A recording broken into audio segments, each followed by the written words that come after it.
Tactical strategies for the battlefields of life. Powered by Task Force 1111. Conducting soul rescue operations. Tactic 5. Battlefield preparation. Having the right mindset. Within every mission in life and in war, the target area must be prepped for insertion. Photos, terrain, available assets, numbers needed, and what is the enemy should be carefully studied.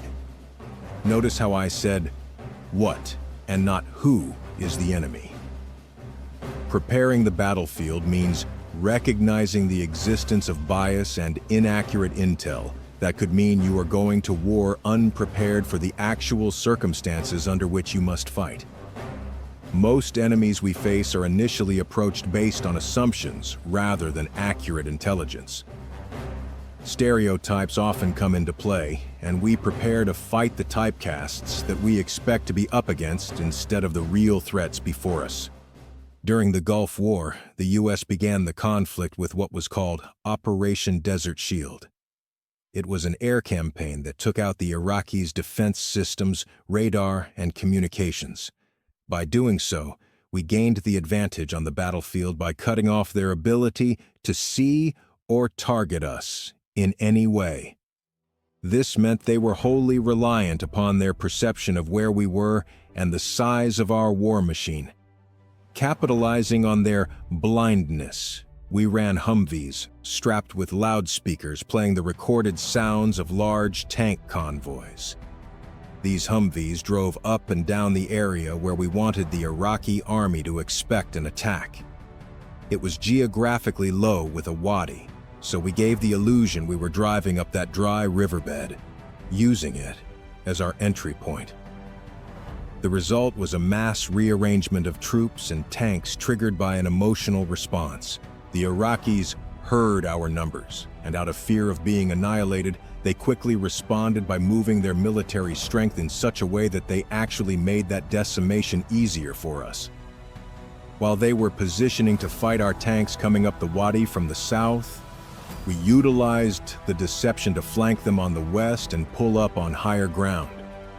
By the time they realized the manipulation, our tanks had them surrounded. Pointing down on their compromised position, there was no way for them to turn the machinery around before their entire force was completely destroyed. When assessing targets and constructing battle plans, emotions cannot be allowed to be the puppeteer of decisions. Any decision made on emotion is not actually a decision, but is, instead, a reaction. Prepping the battlefield is a thinking process and an intentional choice between false assumptions and the successful application of true and useful information. The battlefield or target area you are assessing may turn out to not be a war zone after all, and the true front line might be located somewhere very different. To properly prepare the battlefield, you need the right mindset. A value system is the framework for controlling emotion, preventing reaction, and making wise, correct decisions that will empower you to win wars. Such a value system must encompass anger management, restraint, compassion, integrity, and righteous application. These core values, though you can certainly add to this list, are critical to focused, unbiased thinking. These are the controlling guidelines used for correct assessment, and they are acquired through intentional practice, looking at each element individually and then applying them holistically. Anger management. Anger can be harnessed by dialing down this emotion. When anger enters your thoughts, it is translated into a feeling, but it doesn't have to become part of your beliefs. Dialing down irritation is a process. To control anger is to practice recognizing it. While controlling anger may be difficult at first, recognizing it should be relatively easy. "I am outraged" is easy to say when the physiological responses to a situation conducive to anger are activated.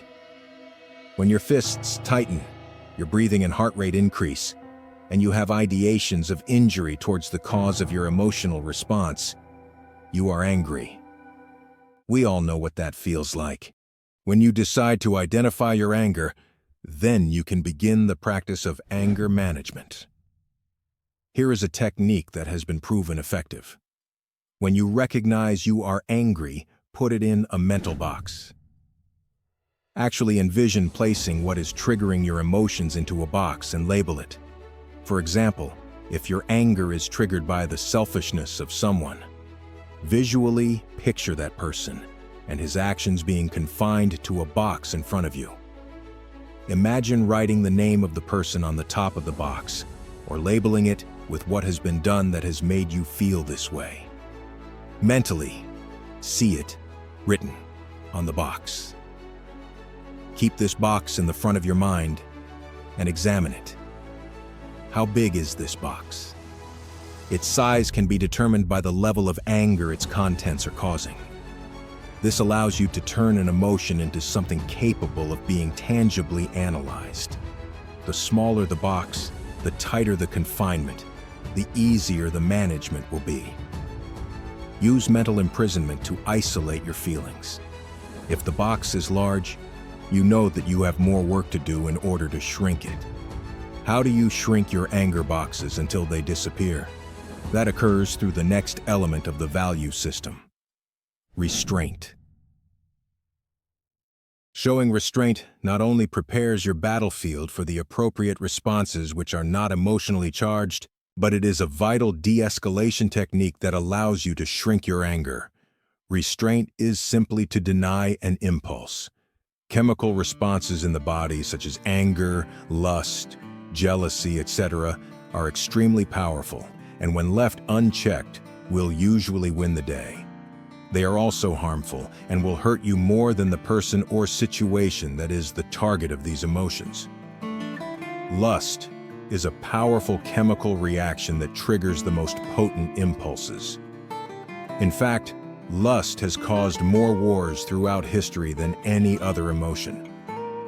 To have impulses is normal, but to act on an impulse is the epitome of cutting corners. It is to shrug off effort and allow an inanimate chemical to dictate decisions, whereas exercising restraint lets you be the one in charge.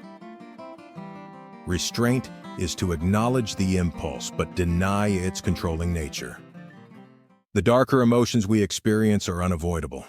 Our choice to act with intention is what brings them out of the dark and into the light where they can be examined and seen realistically. When you allow an impulse to be acknowledged in your mind, you are stepping into an emotional situation armed with reason. The impulse becomes something upon which to make a decision. When you label it as merely a pulse, its duration in your mind can be shortened. In this way, the size of the mental box you need to contain it can be reduced. How powerfully an impulse can control you is based entirely on what you allow. In essence, taking accountability for what you do with emotions and impulses empowers you to make a decision instead of enduring a reaction. What has triggered your emotions is often not in your control, but once that response is initiated by a person or situation, you can take ownership. Restraint occurs in the mind. Earlier, as part of anger management, I instructed you to put it in a box. This is restraint in action.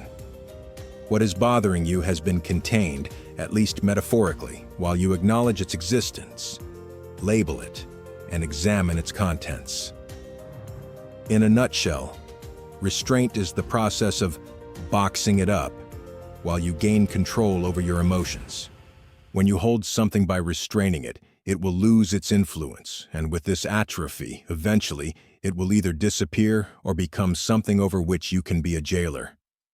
Lock it into the closely watched box until it dissipates. Not all emotions will wither and die right away, but given enough time, they can lose their intensity enough to allow you to be logical and decisive. Having this power boosts your confidence and increases your ability to continue to restrain unwelcomed emotions. Compassion. Reflective thinking and role reversal allow you to obtain empathy. Compassion is a skill that, in warfare, is erroneously thought of as sensitive and weak. In battle, such empathy is actually a strength so profound, it gives you higher ground from which to fight your opponents. Higher ground is always the preferred geographic location in any battle, and taking the higher ground through your value system is every bit the advantage in the spiritual realm as it is on terra firma. Compassion is to acquire a better understanding of the entire situation.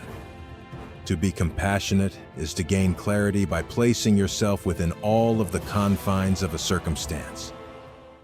To look at a situation from the outside in is easy, but it is detached. To attach yourself to someone's position by looking from inside out gives you command and direction that you would have been lacking. Never look at a continuous situation in the face, but view it from the eyes of your adversary. When you do this, you have more than doubled the intel from which you can make decisions. To be compassionate is the hallmark trait of balanced assessment. It is neither weak nor aggressive. It is thorough and fair. It is a discipline that is the most significant in the science of social interaction, be it service-oriented or protective in nature. Having compassion lifts you above the proverbial and literal fray and allows you to conduct analysis which will give you the advantage every time. Integrity. Follow-through is a key principle of integrity. It is a standard that shouldn't be dropped, only raised. An ideology that is both stable and flexible, the combination of which creates solid footing for any type of warfare. Its value is absolute, as it is directly connected to faith and foundation. If your faith is lost or your foundation cracks, your integrity will slip through. When integrity is compromised, you unavoidably lose fortitude, direction, and determination. Integrity holds the value system to a standard that should never be compromised if you want to be the victor in any war. It is the value that strengthens compassion, restraint, and the ability to manage anger. Integrity is the most critical life support system for all values that sustain your battlefield preparedness. Righteousness. Holding faith in something bigger than the darkness you are fighting is to assume a position of righteousness. It is also the moral fiber of our inward existence, which is woven into a blanket of comfort. It is the pull of love, service, and duty to others. Righteousness provides peace within peril and unity in the face of uncertainty. It protects the mission and reminds us of our obligation to others. It provides reassurance and resolve.